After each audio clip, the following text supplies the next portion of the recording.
Okay, so if replays are working properly. Fingers crossed. Yep. Oh, there we go. Okay, so now it's showing the little goblin kickoff phase, setting up your team.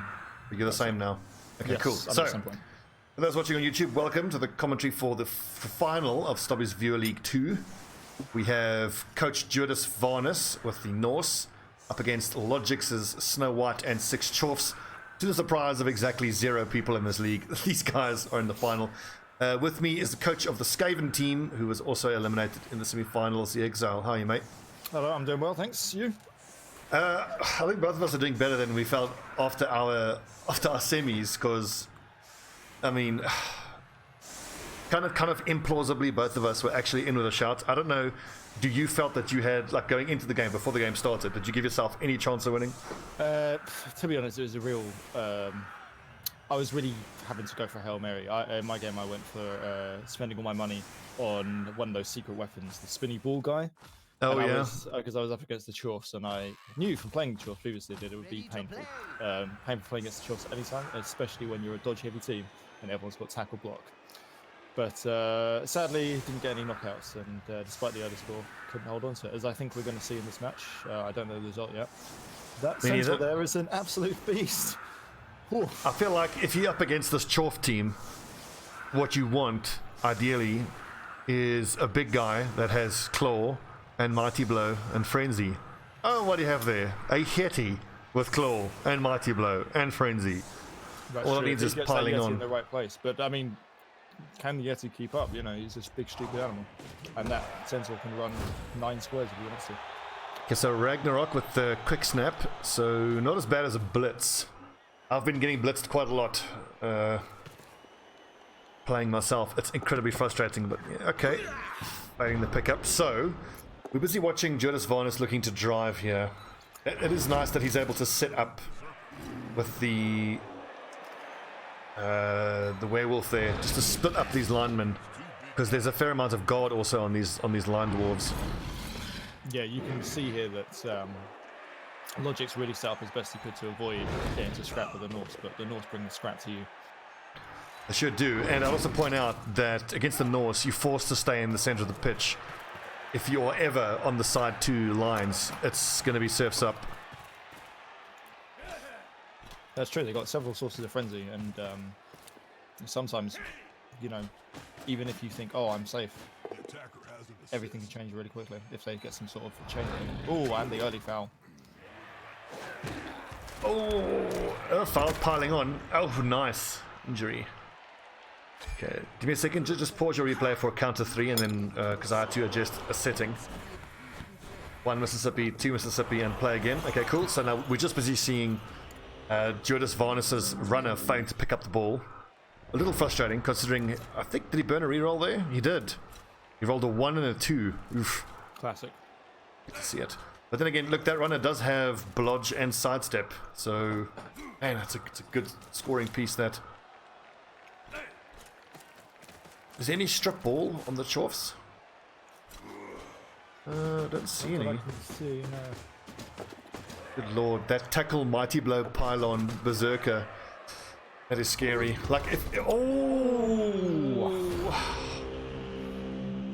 man, if and a nasty place. yeah, he's surrounded potentially by some Norsemen. I'd be sorely tempted to just do a bit of fouling here. No, I think we've already seen Juodas is not against a bit of fouling, and I guess the one upside is it's this bull centaur, not the other one. Yeah. Is this the plus edgy? No, it's not. It's the okay. Yeah. No, this is the basic centaur. So, as a relatively new player and terrible player myself, I think I've fully gotten over my aversion to fouling. I used to think, oh, that's bullshit, it's not fair. But no, mate, it's tactical, part of the game. Oh, Okay, just worth here we're re-rolling. seeing the power of his side plays.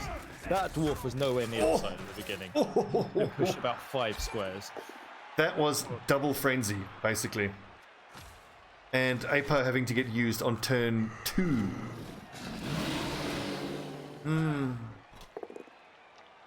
Well, the action coming thick and fast here. It's hard to judge who's ahead. I want to say Norsemen, because they've managed to eliminate 2 Okay, one injured hobgoblin, but that hardly counts. The Dwarfs, you don't really care about that.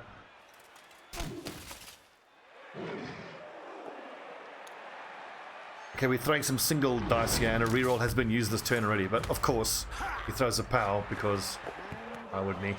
And this third turn in a row that this thrower runner can't pick the ball up.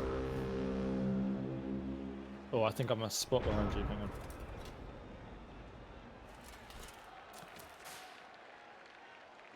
And notice that lLogiccz only now in a position where he can, if he wants to, bring up his Minotaur and his Bull Centaur. They've just been stood at the back there, watching their teammates get punched and surfed off the sidelines. I mean, that's the risk you take when you go for it with your Centaur, but it was I think a sensible risk, you know, 2-1 and 6 is not common. And I mean, and if he had pulled it off, it would have been well worth it. Oh, yeah. Absolutely. Nice pow.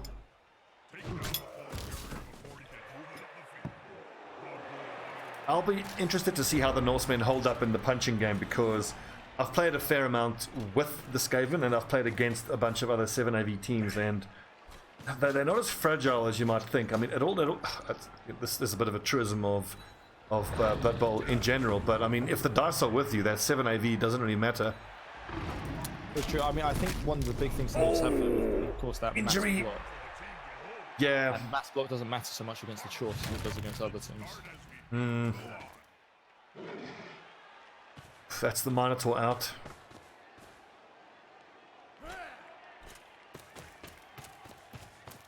So, Dwarfs have 2 injuries and 2 off the field. The Norsemen have no injuries, none off the field. So, I think we had 1 reserve for the Dwarfs, so we've got a 3-man advantage here for the Norse so far.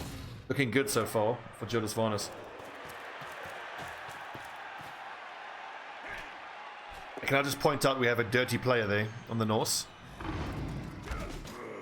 So if there's going to be a spot of fouling, I think we know who to keep our eyes on.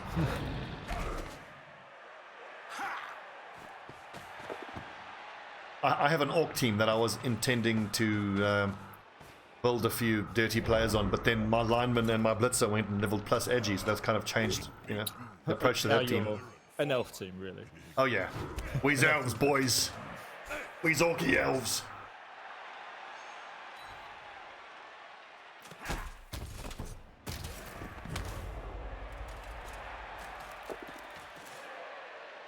It's crazy to realize that with these little Chorf linemen, as with normal dwarfs, if they get knocked down, they have to make a go for it to go any further than even 1 square. It's true. Single dice, like it, but both blocks. We still have 1 reroll on Juodas Varnis and 2 on lLogiccz. A lot of turns left to go in this half. It feels even. It feels completely even right now. I would favour the Norse, but it is the Norse drive, and we'll have to see who can go. So, I mean, looking at this matchup, it's likely to be a battle of attrition to see who can remove the most pieces of their opponent. Neither of these teams are spectacular ball handlers. No, it very much feels like this sort of match where you might get 1 touchdown in either half, and just see who's left standing. Have either team invested in any babes or wandering apos? No. Okay. In fairness, we should have taken a look at the inducements at the start of the game. Because obviously in a final there's no sense in holding on to your money, so you just dump all your money. I think I've skipped ahead of you a bit in the catch up, so I'm going to wait. You'll see what it is when it comes. Wait till inducements. Okay, I'm just watching the Norsemen completing their turn 4. It's just start of turn 4 now for the Dwarfs. Aha! Oh, zappy zap! I see what you mean. There we go. Okay, so to answer my question, there we go. There was an inducement used, a wizard. And speaking of inducements, I think I'm hugely knowledgeable about this, but I get the sense that the wizard is probably best value for money that you can get of all of the wizards. All of the inducements. I think definitely in a one-off match like this, a wizard is amazing. I largely say that because I learned the hard way playing with my Dark Elf team. I was up against the Skaven team, so I thought, let me hire an assassin to stab the 7 AV rats. but I'd never used a piece with assassinate before, so I didn't realize you had to use blitz if you wanted to use it if it's not in contact. So I ran it up, wasn't able to use assassinate, and then it got fouled and killed immediately on the opponent's first turn. So my 180,000 was was exactly useless. Whereas with the wizard, you get more value out of it. It's true. Wizard is reliable, and when it's big, it's huge. It's big. Oh yeah. Although I'm sure many is a Blood Bowl player who's casted a fireball on like 8 enemies and had all 8 resist. Can happen. 50% chance. So it's turn 5. Norse are still driving. They just need to make one dodge away there. They can pick up the ball and make another run away. Oh God. So here's my question to you. Was that a necessary block to throw there? I don't think so. I think once you made the space around the ball, get the ball, run with it. Put your hands on lock, force the centaurs to dodge away. And I don't know if that was a replay issue or not, but I saw 1 dice. I mean, man, I do often find myself losing against guys who are just cavalierly, is that a word? It is now. Throwing 1 dices in a cavalier manner, and they just get away with it. Yeah, I guess you can afford to do it if you've got block, but well, this is the problem. You can also afford to do it if you have a 3 edgy bull centaur with dodge. Yeah, this is the real problem. I mean, I've definitely felt with Skaven. The Norse maybe are a little bit better placed to do it, but now you have a 4-strength bull centaur holding the ball, and it's your drive. What are you going to do? What exactly is your 2-strength gutter runner going to take the ball off him? Not likely. I do love the Skaven though. I just last night had a gutter runner with plus edgy and sprint, and then in his first game he got a minus movement permanent injury, so now I've got to fire him. Oh, super disappointing. But I almost had my 1-turn rocket ship scoring mechanism. I feel it's a bit of a rite of passage for any new Blood Bowl player playing against Skaven, not knowing that they can score in 1 turn, seeing it happen and being completely amazed. Oof. Nice KO on the bull centaur. that is going to be big. It is. Okay, Might as well come in clutch. skipping the KO. In this setup though, I feel like lLogiccz has to back himself. He's got 3 turns, unless the ball gets taken off his bull centaur now.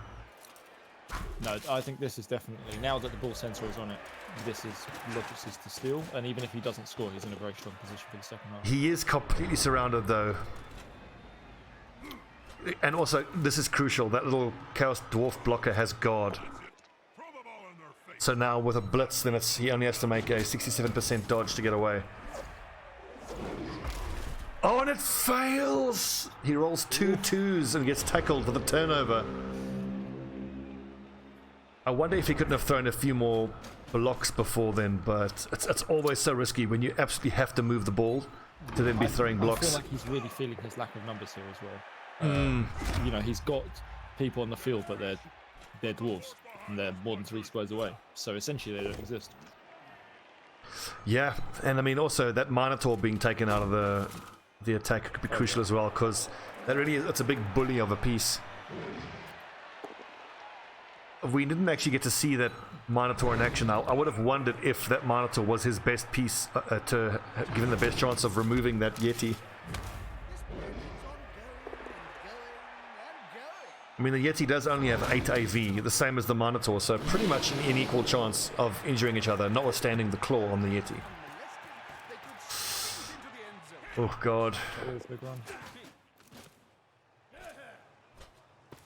Sensible, yeah, mark that sensible. Yep. That's the danger call. Yep. Yep, Oh, I he's agree going also. for I agree with that. I'm Stobbie 149 and I approve this foul.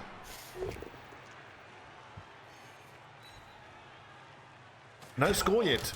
Bit of a surprise for me. You've got some pretty mobile pieces It's on the definitely been Norseman. an action-packed first half. We've seen fouls, injuries, back and forth. The bull centaur getting on the ball, the bull centaur getting off the ball. The one big surprise, and you know, unluck for lLogiccz, he's only managed to remove 1 piece of the Norseman, and it's just a KO. It's not even an injury. Oh, There we go. As I was saying about an injury, there's the first injury. Oh. Clutch hit.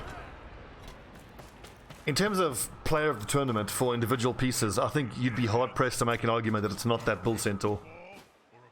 Yeah, I think 58 SPP.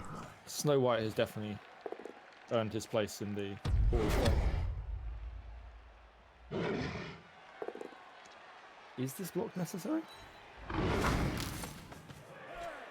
I suppose with no... Just get the ball in. Short pass, he can't hand off. Oh, you hate to see it. You hate to see it. Oh, with the fumble. Okay, so now lLogiccz just has this. Well, he's not going to get scored on this turn, so. No, now it's punch a few Norsemen. Yeah, get some people back. Maybe use the Hobgoblin there to do a foul. The Yeti is down. Is that where's that dirty player piece that the Dwarfs have? It's the Norseman that's got the dirty player. It is.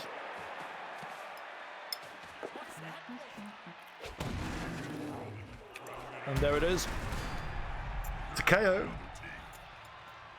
That could potentially be huge if that Yeti takes a nap for the rest of the match. Perfect timing as well. No chance to have any extra wake up chance. Yeah. And both coaches could find themselves feeling exposed because now they invested in a babe. So 0-0 at halftime, super interesting half. Now the main thing is, so who's woken up? Both of the Chaos players woke up, and the one Norse player did not wake up. So we've got 2 off the field for Chaos and 2 off the field for the Norse. Yeah, unlucky for lLogiccz that the Yeti didn't go to sleep a little bit longer. Could be what swings the game. And just to point out, there are 2 pieces off for either side. However, the Dwarfs had a reserve, so they have a 1 body advantage starting the second half.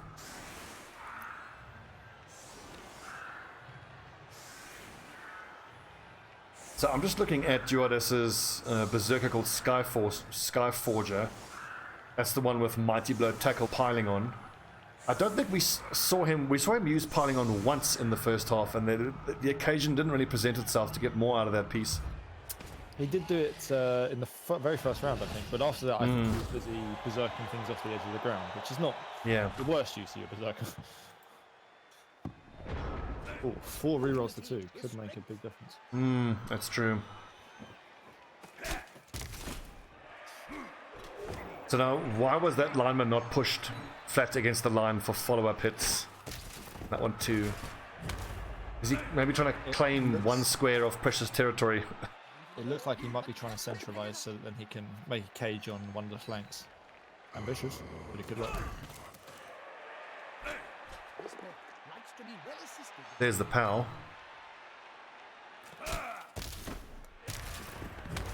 That lineman having a great time getting punched literally back and forth.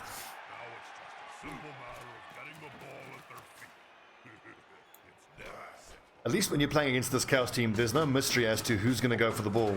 You know it's going to be the plus edgy Bull Centaur. That's true, but you know, some people like a bit of mystery in a relationship. And plus edgy sure hands fails. And there's an unmarked Ulfana that could potentially get in range there, but that ball is in contact with two opposing players, so... Yeah. There's loose balls and there's loose balls, and this is the former. Indeed. As loose balls go, it's fair to say that lLogiccz balls aren't that loose right now. Tight balls, you heard it here, folks. lLogiccz has tight balls. Big power. Claw. He's fine.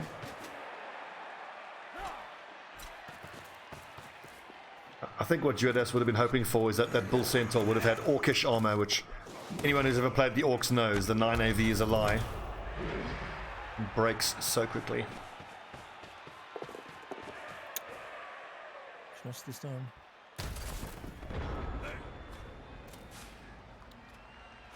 Pause for a sec, I think I'm ahead of you a bit. Little dwarf lineman. Just taken off. This is... I would really favour the Chaucer. It looks good, doesn't it?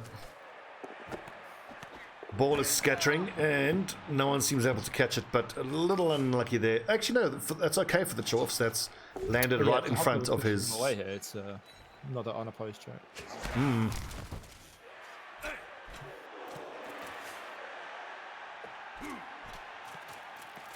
I think one of the skills of playing any dwarf piece is remaining cognizant of that lack of mobility.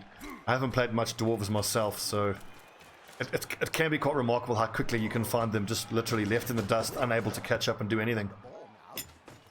Patience is definitely a virtue with the Dwarfs. You don't want to overstretch yourself. He says as the Bull Centaur charges down the wing. So sure feet having to be procced there, and then quite wisely lLogiccz not electing to use the third go for it because he wouldn't have a reroll available. Cheeky foul there, but sent off, unlucky. It's a long way to go for a foul. It is, especially as it doesn't pay off. So for those of us who might be newer players, you get sent off if in your foul attempt you roll a double. Now I'm horrible at maths, but I believe on a 1 to 12 there's a 33% chance of rolling a double. And just to invite you all... just a 1 in 6 because you roll 2 d6 dice, and once you've rolled 1, you just have a 1 in 6 chance of getting the same number you just rolled. The 1 in 6, which is what, 17%? Yeah, 16.6 recurring. So in that case, then, what are the chances overall if you make, like I did, 5 foul attempts, and 4 of the 5 get your player sent off? That's got to be pretty unlikely. That's pretty unlikely. I wouldn't like to crunch the numbers immediately, but that happened to me. Certainly, I'm feeling pretty salty. That happened to me on stream a couple nights ago. Oh, it was bizarre.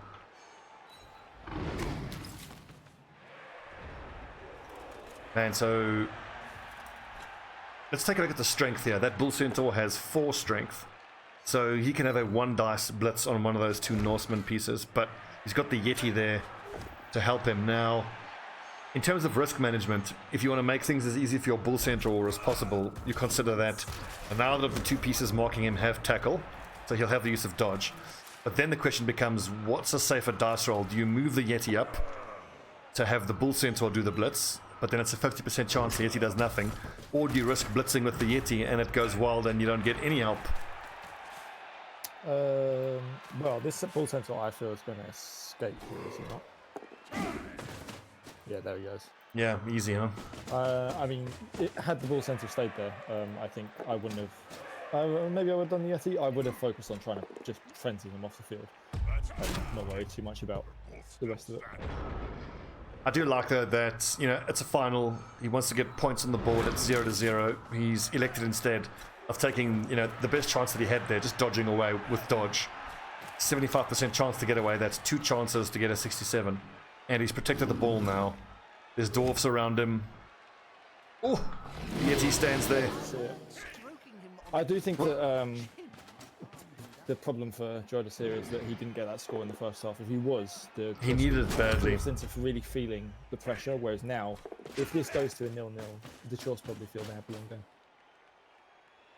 Absolutely. Yeah, if it goes into overtime, you know, 9 out of 10 times, it's just down to who wins the toss on overtime, especially on 2 such punch-heavy teams. And I believe we saw that in the second semi-final as well. Oof! Well, it was the 4th quarterfinal, I believe, against the humans, where it went to overtime, but the humans, towards the end there, were just getting punched in the face with Mighty Blow for something along the order of 20 turns, and by then, you're not going to have the bodies on the field.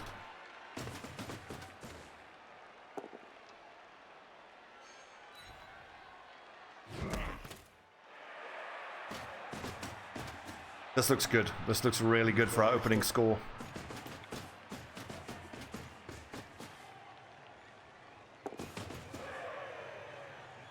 Sure feet gets a free reroll.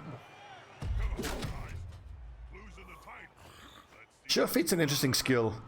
When it comes to ball carrying pieces, I tend to focus on the more defensive oriented skills, like, you know, getting block on that piece, getting dodge on them, getting sidestep. I did play against a Lizardman team at low TV who put sure feet on all of his skinks, and he was not afraid to use it. The result being that I, you know, very often had to deal with effective 10 movement skinks, and it was very hard to deal with. So it paid off for him. Yeah, it's definitely a left field option when you're not used to it. So, for me, it still comes under the category of nice to have, but very often you'd be like, oh, well, what about dodge? Oh, well, what about sprint? Oh, well, what about sure hands? It strikes me as a kind of an all-in skill. Like if things are going well, it's great because you can consolidate your lead well. But I mean, that skill does absolutely nothing for you if your piece has been caught out and it's getting punched. This is a big hit here by the Yeti. This is crucial. Gets the power, very nice. And crucially for Juodas, he's got 2 pieces in contact with the ball carrier. That's true. No tackle though. That's huge, though. The lack of tackle.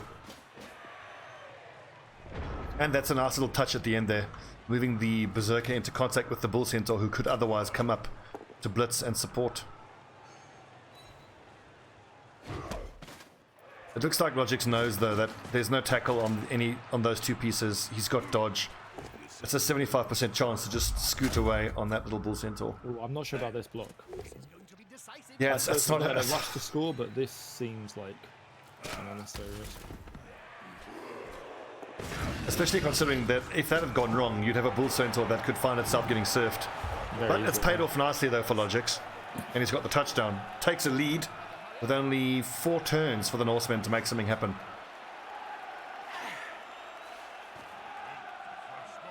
Knockouts back on the field. Norsemen back on the field. Only 1 injury. And surprisingly, the injuries for the Dwarfs adding up. There's 2 injured and 1 sent off. So I believe the numbers are even on the field. 10 versus 1, 2, 3, 4, 5, 6, 7, 8, 9. Okay, there's actually a body advantage for the Norsemen here. On the other hand, this is literally Snow White and the 6 Dwarfs. No hobgoblins allowed. Yeah, Time for the men to step up and play. Oh yeah. I can't help but think that the lack of that Minotaur, God, that hurts. That's what level is it? How much? It's level 2. But that's what, 160k, not even on the field. Yeah, I mean the guard as well. Perfect defense, which is nice.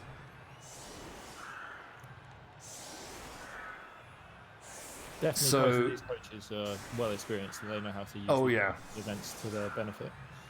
This actually raises the point that I was musing on stream to myself. I'm still figuring out for myself when to stack the line and when not to. So I think, well, as any question in Blood Bowl, it depends on a number of factors. But if I'm the Dwarfs here and I get perfect defense, and I'm thinking of, do I stack the line or not? I think the fact that he has all that guard would make you that much more inclined to stack the line, because dealing with a line of guarding Dwarves, oof. Oh, that is a dead Dwarf. Nice work by the Yeti. So we now have a 2 body advantage for the Norseman. 4 turns though, can he make it happen? Oh, you can't have that. You can't. Oh, he's having to spend a reroll on getting his hands on the ball. Sorry, I've gone a bit behind you watching the death animation. Can you pause for 3 seconds? Okay, I'll pause. 1 Mississippi, 2 Mississippi. I'm just seeing the Elfana run up to the ball carrier. That's where I am. Okay, play.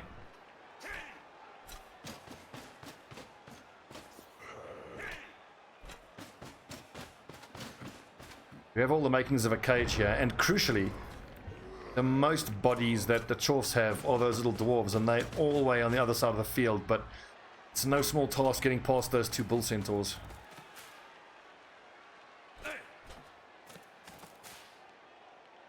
Feels to me like Juodas's next turn is going to be crucial. Especially crucial if he can get past and away from those dwarves.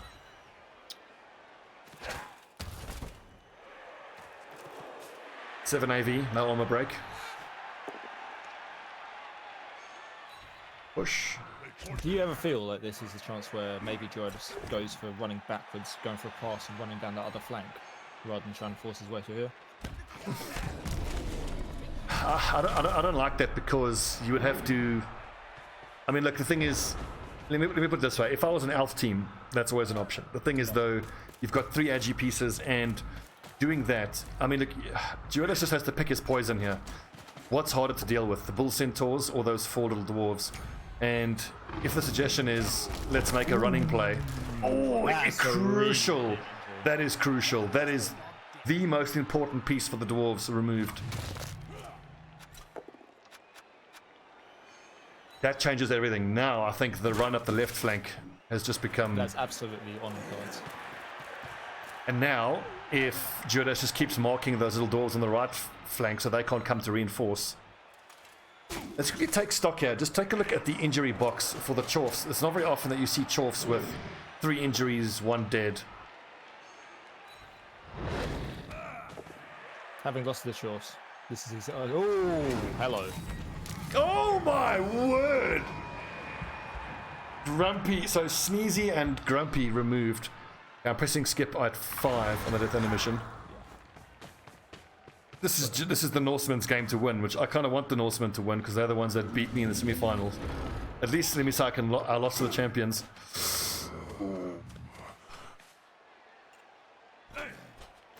Okay, never mind. There's a hobgoblin. There's no chance getting past that. Nice crucial dodge, sidestep. A very nice little detail there. Use of the sidestep.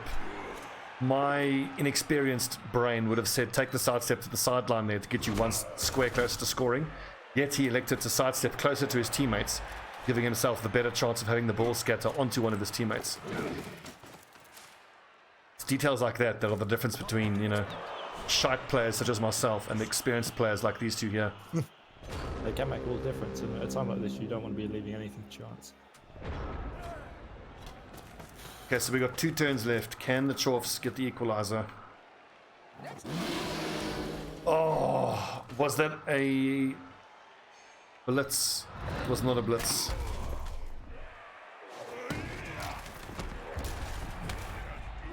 And a stun there on the other bull centaur.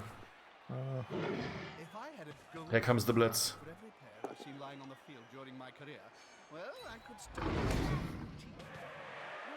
They're pushing the ball away. There's one way to get the ball. That's the Norse way of advancing the ball, just by hitting your opponents onto the ball. He's definitely setting up for an all or nothing finale here. These Ulfveners are some of the scarier pieces on the field, actually. I mean, when you're up against a team that has Berserkers and a Yeti, it's easy to forget about those Ulfveners, and they have 4 strength. 4 strength and frenzy. Terrible. Nowhere is safe. Personally, I think they should have 7 AV.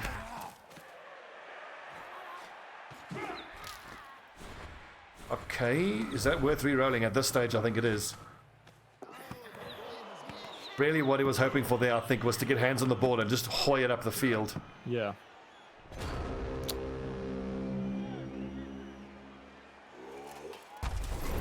So, let's see. The hands enough for now.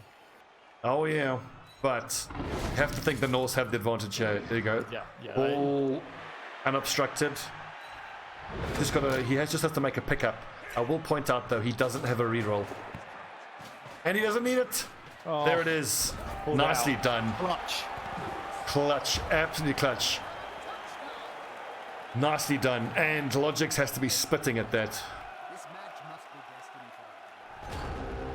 This is so hard now for lLogiccz. He needed this to end. He's got such a big body disadvantage on the field. So winning it in overtime, at least he won the toss and he gets his drive. But let's just point out, 1, 2, 3, 4, 5. He has 6 pieces. 6 pieces. Man, so if you put yourself in lLogiccz shoes, how are you feeling now? You almost could have closed it out. I would be feeling pretty tilted. I would see I'd be the pretty chance for victory right there and just have to see that hobgoblin throw it away. So, on a scale of 0 to fuck my life, fuck this game, fuck you people, I uninstall. I think he's pretty much at a fuck my life, fuck you people, I uninstall. Delete button already. Oh.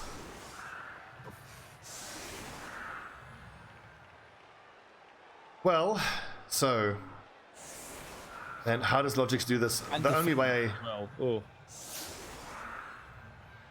All he can hope for is to get a blitz and somehow get hands on the ball, and or maybe a pitch invasion that kills half the Norsemen. That would be good. Yeah, throw a rock at everyone who's Norse. A really racist rock. Yeah. Even Bloody- there, I mean, the bull centaur being off the field, the minotaur being off the field, 2 dead chorfs. Like, it's not just that you have so few pawns; it's that you've got really It's quite what they bad are. pawns for the game you need. I mean, if he had lost a quick snap, okay, I'll skip. If he had lost all of his dwarves, that's bad enough, but that's not going to help him advance the ball. It's his ball handling pieces that are all off the field. It's just so. What does the man advantage have for lLogiccz? So lLogiccz has 6 pieces. Juodas has 1, 2, 3, 4, 5, 6, 7, 8, 9, 10. So he's 4-piece advantage.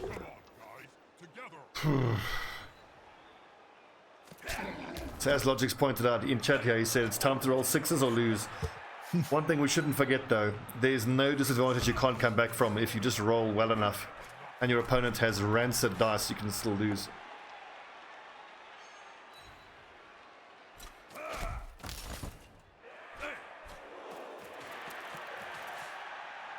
I do like this though for lLogiccz. He's got his pieces spread nicely. Hobgoblin needs to be turned into a stew though, having failed that pickup. Useless. But you're right. lLogiccz is doing the best with a bad hand though. Still, I mean, about shitting myself seeing these Norse running down towards that ball. I mean, really, lLogiccz can score. What he needs is he needs to get hands on the ball with the Hobgoblin, run up. I think go for a shortish pass to the Bull Centaur, who's going to have to make an interfered pass, receive, and then he's just got to sprint. He can't make it in a single turn. 6 plus 3, so 9 movement. 1, 2, 3, 4, 5. Oof, it's not impossible. I'll say that much. Sensible moves by the Norse though to prevent that sort of those shenanigans. Yeah, I mean, technically he has got a dwarf in the center of the pitch, but that thing's not going to catch the ball. And even if it does, it'll need 3 turns to get to the... Oh, and go for it! Down you go. Down you go, forefather.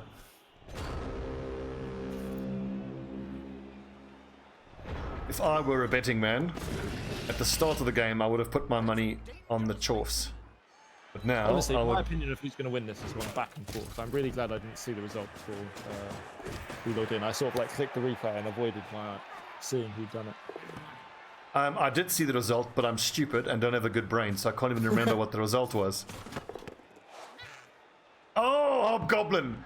Oh, they need to hang and quarter that Hobgoblin. Oh, you had one job, Hobgoblin. Ugh. And those kind of passes do happen. I don't know if you saw my human team on stream the other night. I had, what was the series? The series of dodges. I had a catcher make 250% dodges and then a go for it to get into the end zone.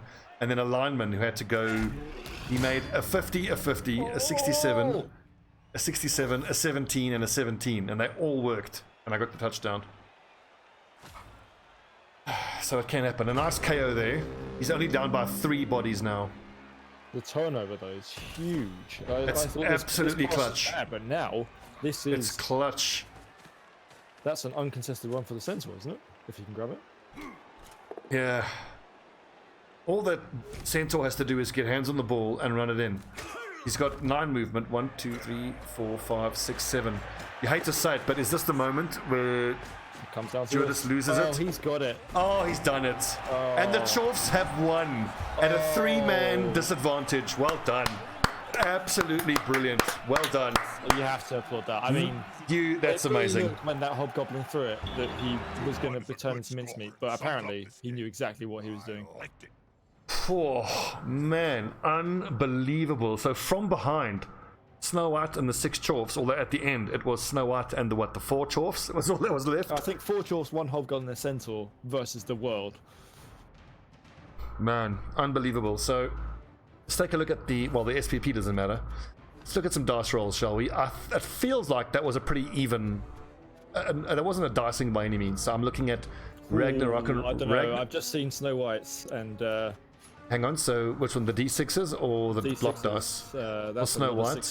That's a lot of, that's 43 6s. That's almost double the amount of 6s as 1s. And let's look at the percentages. So armor break, that's about right. Anything stand out to you as particularly bad there? The pickup is dreadful, 44%. and honestly, 0%. And I don't want to say this is a dicing because lLogiccz plays amazingly, but 26 pows to 10 skulls, and when you also got the 43 sixes to 25 ones. I don't know what hack it is, but yeah, let's take a look at the snake eyes count. Who rolled snake eyes? Let's see. Looks like none for lLogiccz. Juodas, Varnis. I'm not seeing any snake eyes. These guys obviously. Oh, there's one there, which was re-rolled and was an end result of a skull. That's one. Well, yeah, okay. So all in all, man, what a final. I was a bit worried it could be a bit of a stodgy punch fest with these two teams, but in the end, I think that was, I think, probably better than the final we had last season, and one of the best Blood Bowl matches I've seen in a long time. It was. The first Viewer Leagues final was a bit of a blowout, but this was incredibly close. Two of the best coaches, two of the more interesting teams as well. And let's just go to the leaderboard finally and see the final standings. So, well, that's not right. It should show Chaos Dwarf as 1. Well, in any case, so the Chaos Dwarfs were number 1, with Norse in 2nd place. Humans got 3rd place, deservedly. I got 4th, which if you had asked me that after the 5th game of the group stage when I was sitting 1-0-4, I was ready to uninstall. Eric the Red securing 5th place. You got 6th place, which doesn't sound right. You should have qualified as 4th, having got to a semi-final. We're not really seeing the knockouts, so I didn't get to semi-finals. I got to the quarterfinals. I was beaten. That's right. By the, that's right. Dwarfs. Well, anyway, thanks for everybody who participated in this Viewer League. The 3rd Viewer League will start 1 month from now. It is today the 6th of January, so keep an eye on the Discord in the Blood Bowl channel. We'll take registrations. We want to get as many people involved as possible. The more people we get in the league, better. At a certain point, we want to get more entrants than there are teams. So we have multiples of teams. What I was thinking about is instead of doing just a team draw, we could do a number draw. Each person gets assigned a number rather than a team, and then the guy who gets number 1 gets to have his pick of all of the teams, and number 2 gets the 2nd pick, the third pick, so on and so forth. But I'll see what all the viewers think about that. Thanks for watching, and Exile, mate, thanks very much. First of all, for participating. I thought your rats did themselves very proud. As a 7 AV team, you guys did very well. And thanks for helping with the commentary. My pleasure. Thanks, mate. Cheers, everyone.